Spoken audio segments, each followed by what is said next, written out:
Assalamualaikum warahmatullahi wabarakatuh.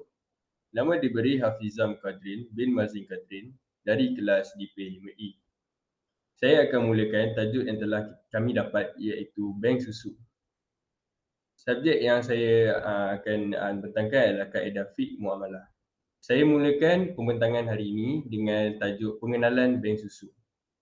Pertama sekali, bank susu ialah perkhidmatan yang mengumpulkan, menyaring, memproses dan mengeluarkan susu dengan menggunakan susu manusia yang disumbangkan oleh ibu yang menyusukan anak kepada seseorang yang tiada kaitan secara biologikal dengan bayi yang menerima susu.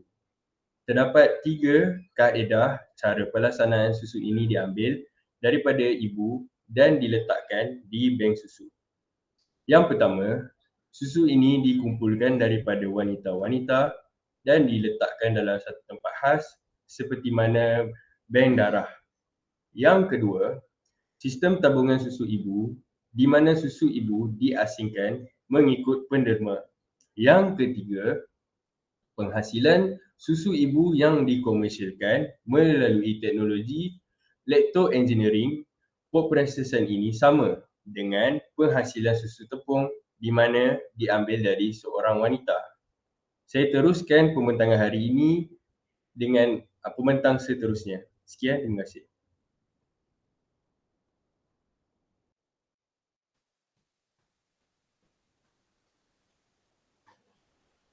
Assalamualaikum warahmatullahi wabarakatuh. Nama saya Muhammad Nabil bin Ahmad Sukri. Saya daripada kelas 5E. Untuk bahagian saya akan terangkan tentang pandangan fuqaha kontemporari mengenai penubuhan bank susu. Berdasarkan penjelasan yang diberikan di atas dengan mengambil kira pelbagai pendapat daripada pelbagai mazhab mengenai ketiga-tiga aspek yang boleh disabitkan hukum pengharaman atas sebab susuan. Didapati terdapat 2 pendapat mengenai hukum penubuhan bank susu, iaitu yang pertama, pendapat yang mengharuskan, yang kedua, pendapat yang mengharamkan.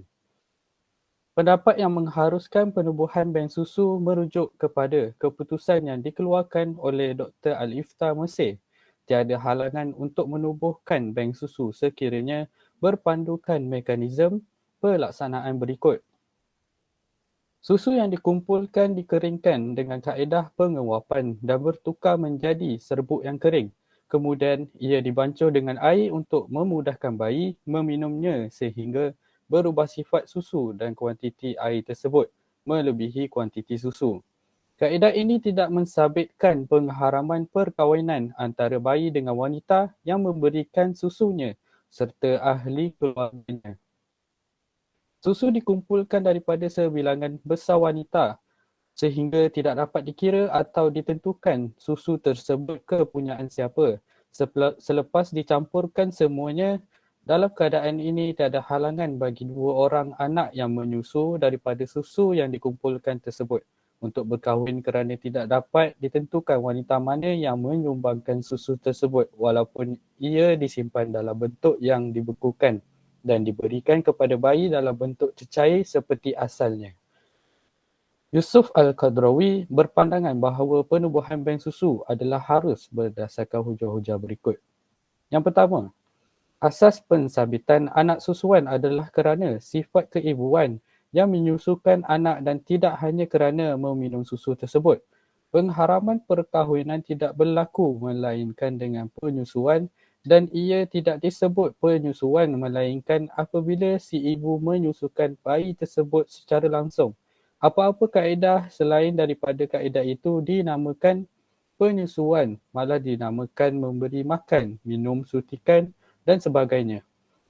Oleh demikian, tidak timbul permasalahan atau keraguan siapakah keluarga susuan tersebut, terutama sekali apabila anak tersebut ingin berkahwin pada masa yang akan datang.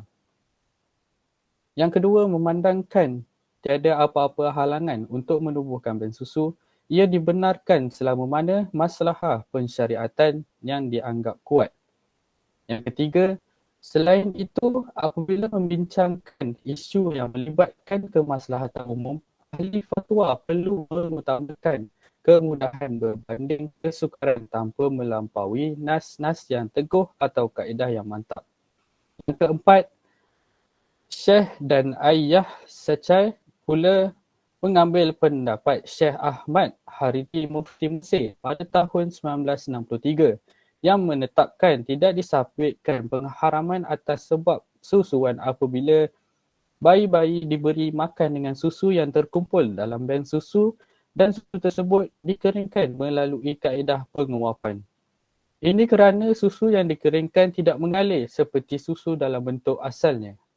Pendapat yang mengharamkan penubuhan bank susu Majma' Fiqh Islami yang bersidang pada 10 hingga 16 Rabiul Akhir 1406 bersamaan 22 hingga 28 Disember 1985 telah memutuskan bahawa penubuhan bank susu adalah ditegak dan haram mengambil susu daripada bank susu ini.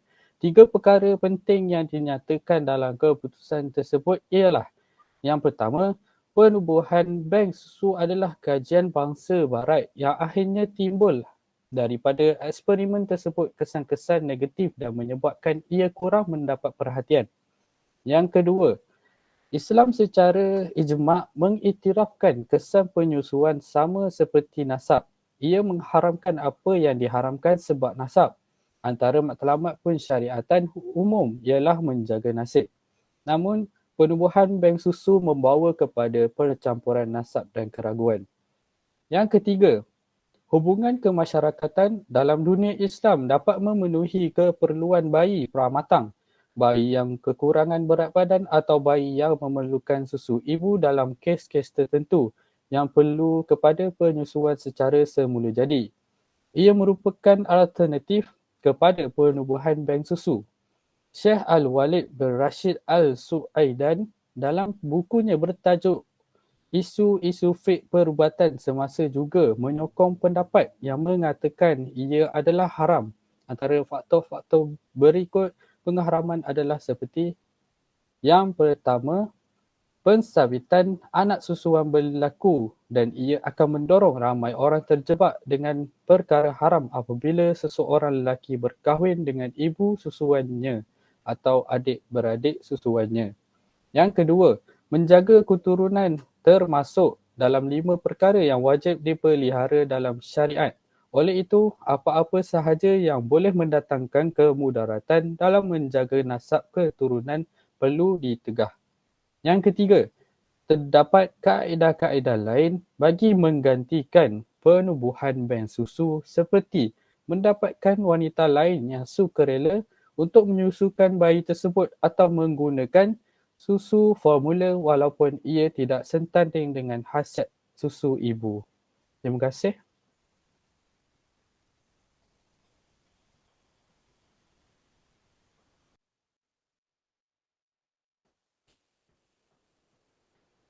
Assalamualaikum warahmatullahi wabarakatuh. Nama saya Amirul Shah bin Abu Bakar dari kelas DP5E. Saya akan menerangkan dalam kertas kerja ini iaitu isu semasa.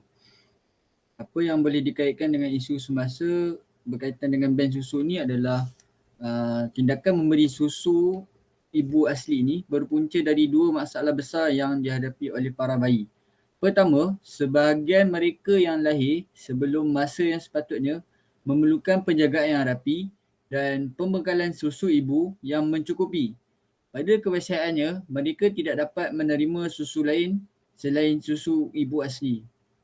Yang kedua, sebahagian bayi yang lain sama sekali tidak dapat menerima susu tiruan biarpun mereka lahir sesudah matang kandungan masing-masing. Kekurangan susu ibu bagi kedua-dua kelompok ini boleh menjejaskan kesihatan dan kehidupan mereka. Justeru, timbullah usaha mengumpulkan susu ibu asli daripada ratusan ibu dari pelbagai bangsa, agama dan negara. Sebenarnya isu ini bukanlah satu perkara yang baru dalam dunia kesihatan. Pada penghujung tahun 90-an, 2 ulama terkenal iaitu Dr. Yusuf Al-Qardawi dan Dr. Ahmad Al-Sharbasi telah membincangkan di dalam buku masing-masing. Ada 2 persoalan yang dibangkit berkaitan dengan isu ini. Pertama ialah masalah penyusuan yang disebutkan sebagai ar-rad'ah, dan kedua masalah hukum menjual susu manusia. Penumpuan dalam artikel ini hanyalah kepada persoalan bank susu ibu. Isu penerimaan susu atau bank susu juga dibahaskan dalam kalangan sarjana Islam. Umumnya, Islam menggalakkan penerimaan susu sebagai satu manfaat untuk ummah kerana kematian bayi pramatang akibat kekurangan susu memberi kemudaratan yang besar berbanding pengumpulan susu. Walau bagaimanapun, terdapat beberapa garis panduan yang perlu disediakan dan diberikan perhatian pihak bertanggungjawab. Hal ini adalah kerana susu yang diberikan akan menjadi darah daging kepada bayi.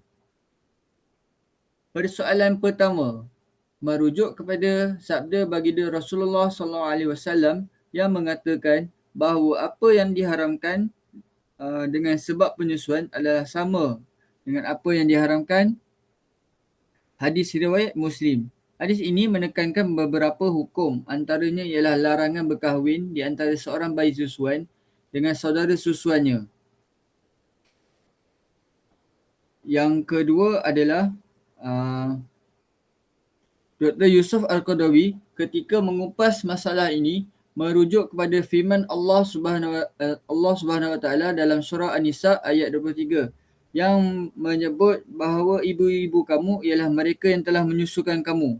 Beliau mengatakan bahawa penyusuan yang melahirkan hukum haram, perkahwinan dan lain-lain itu merujuk kepada perkataan ar-rad'ah yang bermaksud penyusuan menerusi puting ibu ke mulut seorang bayi.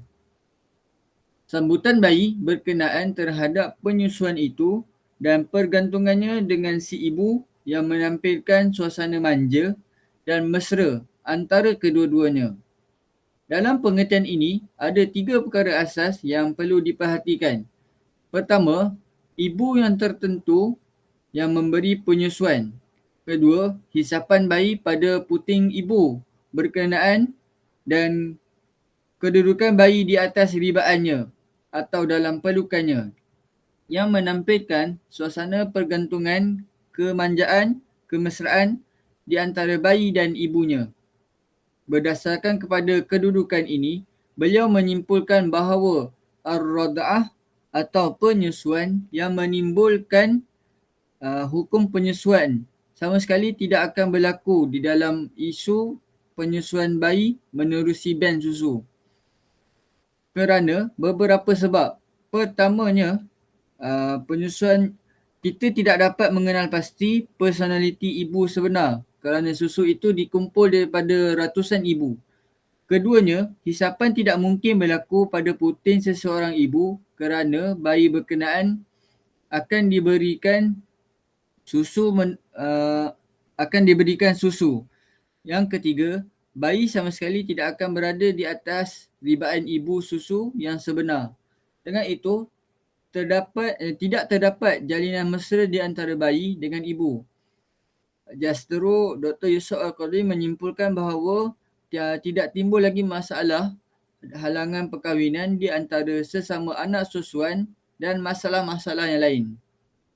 Bertolak dari kedudukan ini, usaha untuk mewujudkan bank susu ibu seharusnya digalakkan kerana ia memberi sumbangan besar kepada keperluan bayi, khususnya para bayi yang bermasalah dengan susu tiruan.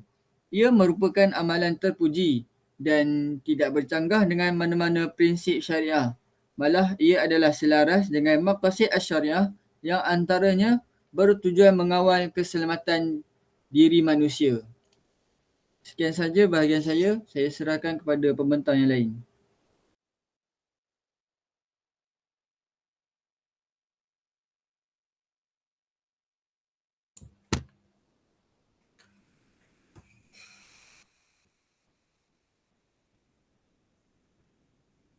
Assalamualaikum warahmatullahi wabarakatuh. Nama saya Muhammad Ridwan Haris bin Walim. Saya nak membentangkan hukum dan fatwa. Hukum menumbuhkan bank susu. bank susu ibu ni, konsep umum bank susu ibu ialah semua susu ibu yang didermakan dan dikumpulkan dalam satu tempat setelah disaring dan dipastikan ia bebas daripada sebarang penyakit.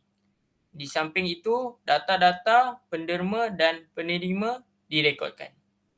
Dari sudut syariah pula, penubuhan bank ini mewujudkan kebimbangan akan berlakunya pencampuran nasab jika semua syarat pengharaman atas sebab susunan tidak ditepati. Ini kerana bank susu akan melibatkan jumlah penderma iaitu ibu dan penerima iaitu bayi yang ramai.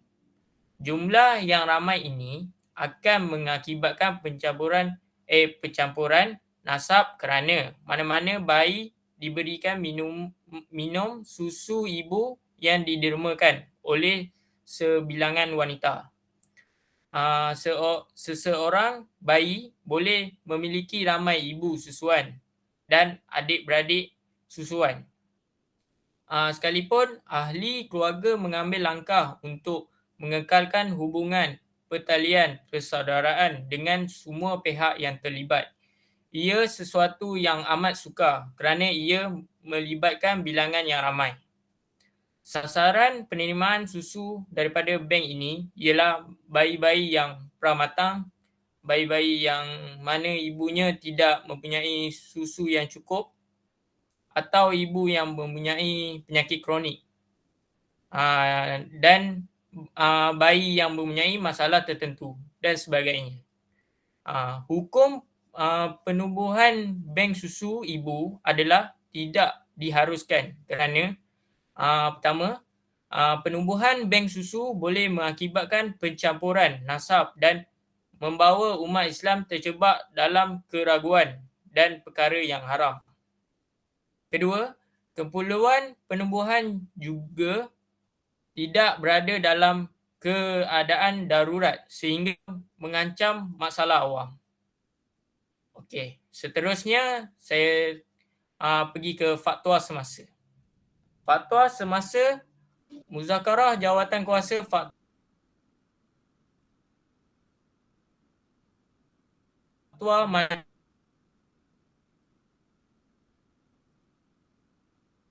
Majlis Kebangsaan bagi Hal Ehwal Agama Islam Malaysia bahawa cadangan penubuhan bank susu ibu adalah keperluan dan perkara yang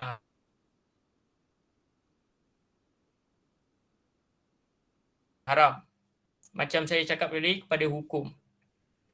Menurut laporan akhbar berita harian yang saya dapat dari internet, keputusan yang diambil pada persidangan Muzakarah kali ke-97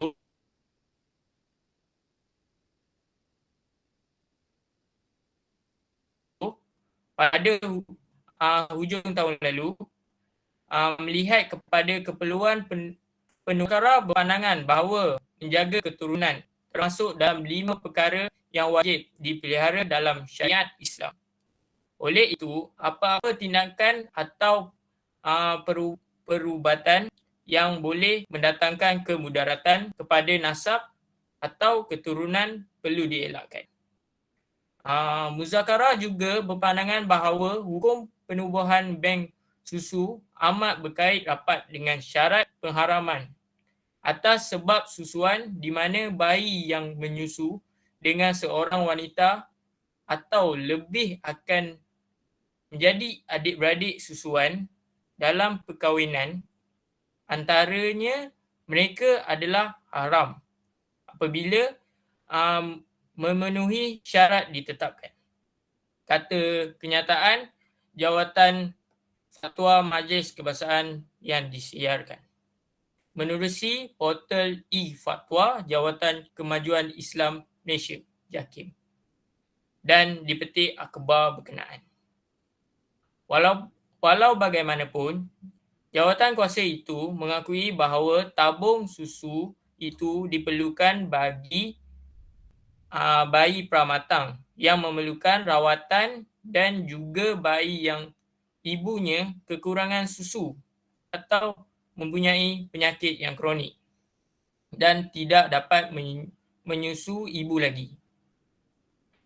Bagaimanapun, muzakarah memutuskan adalah harus bagi ibu menderma susu ibu secara sukarela kepada bayi yang memerlukan dan keluarga bayi serta penderma perlu saling mengenali. Di samping itu, menurut laporan dalam berita harian itu, kecuali diberikan dalam keadaan di mana pakar perubatan mengesahkan jantung atau otak pesakit berhenti berfungsi secara hakiki dan pesakit disahkan tidak ada harapan untuk hidup dan hanya bergantung kepada bantuan sokongan pernafasan.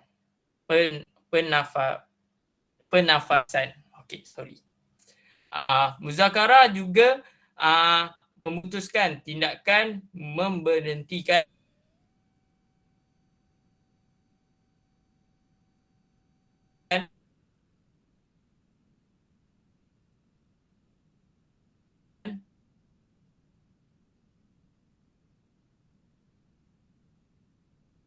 alat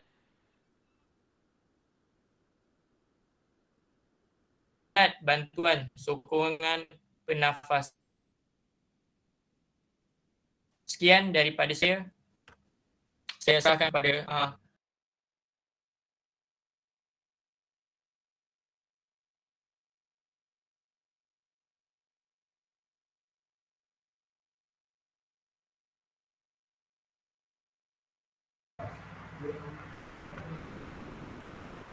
Bismillahirrahmanirrahim. Assalamualaikum warahmatullahi wabarakatuh. Nama saya Faris Iskandar bin Hafizuddin. Hari ini saya nak menerangkan tentang dalil dan kaedah fiqh. Dalil iaitu dari segi syarak, hukum bagi seseorang perempuan menyusukan bayi yang bukan anaknya adalah harus dan telah dimaklumi sebelum kedatangan Islam lagi. Islam memperakui dan tidak mengharamkannya. Hal ini adalah kerana dalam sesetengah keadaan penyusuan mempunyai kepentingan dan memenuhi keperluan tertentu. Contohnya, ibu kepada bayi tersebut meninggal atau menghidap penyakit yang menghalangnya untuk penyusuan. Dalam keadaan ini, perempuan yang lain perlu menyusukannya demi kelangsungan hidup anak tersebut. Hal ini berdasarkan firman Allah Subhanahu wa taala, "Wa in aradtum an astardi'u auladakum fala junaha 'alaikum idza salamtum ma ataitum bil ma'ruf wattaqullaha wa'lamu annallaha bima ta'maluna basir." Iaitu bermaksud, dan jika kamu hendak memberi anak-anak kamu menyusu kepada orang lain, maka tidak ada salahnya bagi kamu. Surah Al-Baqarah ayat yang ke-233. Justru, jika hubungan kekeluargaan adalah dengan sebab susuan, maka hukumnya haram perkahwinan sama dengan hubungan keturunan. Hal ini berdasarkan hadis daripada Ibnu Abbas radhiyallahu anhu, sabda Rasulullah sallallahu alaihi wasallam. Maksudnya, mereka yang haram dikahwini kerana keturunan, haram juga dikahwini dengan susuan. Riwayat Al-Bukhari dan Muslim. Maksudnya di sini, keluarga ibu susuan haram berkahwin dengan anak susuan. Tetapi, keluarga daripada anak susuan boleh berkahwin dengan keluarga ibu susuan kecuali anak susuan. Penyusuan yang menyebabkan anak susuan menjadi mahram berdasarkan Al-Quran, iaitu wa ummahatukum allati arda'nakum wa akhwatukum minar radha'ah wa ummahatun nisaikum wa raba'ibukum allati fi hujurikum min nisaikum allati dakhaltum bihin. Maksudnya, dan diharamkan juga kamu mengahwini ibu-ibu kamu yang telah menyusukan kamu dan saudara-saudara susuan kamu. Surah An-Nisa ayat yang ke-23. Begitu juga hadis daripada Ibnu Abbas radhiyallahu anhu yang bermaksud Nabi SAW bersabda kepada anak-anak perempuan Hamzah radhiyallahu anhu, dia tidak halal bagiku. Apa yang disebabkan keturunan turut diharamkan disebabkan penyusuan. Dia merupakan anak perempuan susuanku. Riwayat Al-Bukhari dan Muslim. Surah An-Nisa ayat ke-23 menunjukkan bahawa dengan sebab penyusuan, ibu susuan telah menjadi ibu kepada anak yang disusukan dan anak-anak perempuan menjadi saudara anak susuannya. Sementara hadis pula menjelaskan bahawa disebabkan penyusuan ibu susuan sama kedudukannya dengan ibu sebenar. Oleh itu, mereka telah termasuk dalam senarai keturunan ibu susuan atau saudara perempuan susuan yang haram dikahwini oleh anak susuan. Seperti mereka yang termasuk dalam senarai ibu kandung atau saudara perempuannya sendiri. Syarat penyusuan yang menyebabkan anak susuan menjadi haram, iaitu tidak boleh dikahwini. Penyusuan yang menyebabkan anak susuan menjadi ahli keluarga dan mahram apabila dikahwini memenuhi dua syarat berikut. Anak menyusu itu belum mencapai usia 2 tahun. Jika usianya melebih 2 tahun, penyusuan itu tidak menjadikannya mahram dan tidak menjadikannya ahli keluarga ibu yang menyusukannya. Hal ini berdasarkan firman Allah Subhanahu wa taala, wal walidatu yurdi'na auladahunna haulaini kamilain liman arada an yutimma ar-radha'ah, iaitu bermaksud dan ibu-ibu hendaklah menyusukan anak-anak mereka selama 2 tahun genap, iaitu bagi orang yang hendak menyempurnakan penyusuan itu. Surah Al-Baqarah ayat ke-233. Seterusnya, hadis daripada Aisyah radhiyallahu anha katanya, Nabi SAW masuk menemuinya ketika dia bersama-sama seorang lelaki. Wajah baginda berubah seolah-olah membenci keadaan itu, lalu Aisyah berkata, dia ialah saudara susuanku. Baginda pun bersabda, pastikan siapa saudara kamu penyusuan hanya semasa anak kecil berasa lapar. Riwayat Al-Bukhari dan Muslim.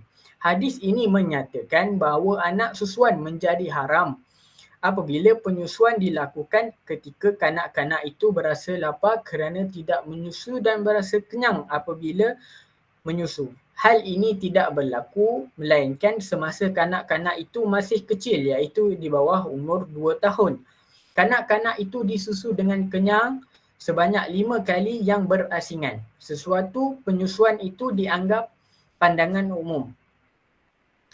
Jika anak tersebut berhenti menyusu kerana kenyang, ia dianggap sebagai sekali susu. Tetapi jika anak itu berhenti menyusu kerana bermain-main seketika dan kemudian menyusu semula, maka ia juga dianggap sekali susu sahaja. Maka ia diunjukkan bahawa jika tidak berlaku 2 syarat ini, maka anak susuan boleh berkahwin dengan keluarga susuan. Tetapi jika 2 syarat ini lengkap, maka haram berkahwin bagi anak susuan dengan ibu saudara anak susuan kerana menjadi mahram. Sekian daripada saya.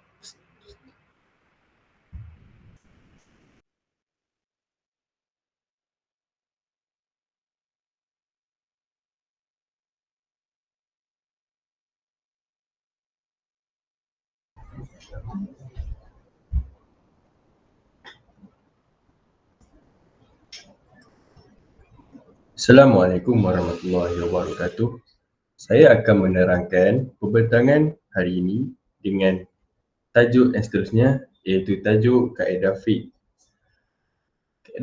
Kaedah fiqh ini boleh diambil daripada kaedah asas keempat, kaedah keempat, iaitu ditanggung kemudaratan berbentuk menolak kemudaratan berbentuk am. Huraian kaedah ini adalah, kaedah ini bermaksud apabila berlakunya pertembungan kemudaratan, salah satunya kemudaratan berbentuk umum dan satunya lagi kemudaratan berbentuk khusus, maka hendaklah ditempuhi kemudaratan berbentuk khusus bagi mengelakkan kemudaratan berbentuk umum. Kaedah ini memberi gambaran bahawa kemudaratan khas iaitu kemudaratan yang dialami oleh bayi terpaksa ditanggung demi menyelamatkan kemudaratan terhadap masyarakat awam. Terdapat banyak kelebihan-kelebihan susu ibu. Contohnya, protein merupakan sumber penting untuk pertumbuhan sel badan, terutamanya bagi bayi yang baru lahir. Kandungan kesin yang rendah dalam susu ibu menyebabkan ia lebih mudah untuk diserap oleh badan berbanding susu formula atau susu kotak. Susu ibu mengandungi antibodi aktif yang mana pentingnya untuk ketahanan imuniti bayi. Susu ibu mengandungi banyak laktosa yang mana merupakan sumber tenaga dan karbohidrat untuk bayi. Selain laktosa juga, lemak merupakan sumber tenaga yang tinggi untuk bayi. Oleh itu, susu ibu juga kaya dengan lemak yang mana penting untuk perkembangan otak bayi. Secara logiknya, susu berada dalam bentuk cecair dan cecair ini penting sebagai minuman buat bagi serta mengurangkan mas untuk bayi. Susu ibu mengandungi banyak zat yang penting untuk perkembangan fizikal dan mental bayi. Sebagai contoh, vitamin B kompleks dan vitamin K. Di sebalik kebaikan juga, terdapat keburukan daripada bank susu ini. Antaranya ialah boleh mengakibatkan percampuran nasab dan membawa umat Islam terjebak dalam keraguan dan perkara haram. Keperluan penubuhan bank susu tidaklah berada dalam keadaan yang darurat sehingga ianya mengancam maslahah awam.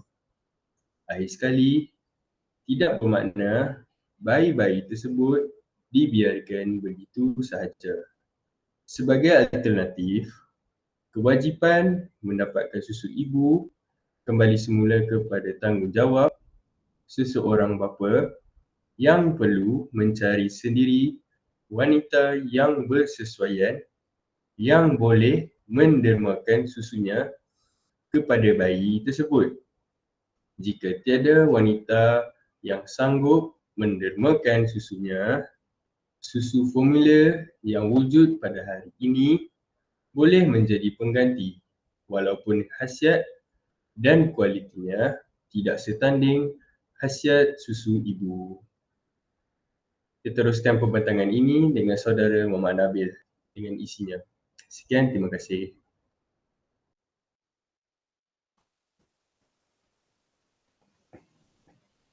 Terima kasih Hafizam. Saya akan sambung bahagian saya dengan kesimpulan. Sebagai bank susu ibu merupakan suatu cadangan yang baik tetapi memerlukan penambahbaikan yang lebih mendalam dan berhati-hati. Umpama menarik rambut di dalam tepung. Keperluan bayi-bayi tidak diabaikan begitu sahaja dan masalah umum tetap dapat dipelihara.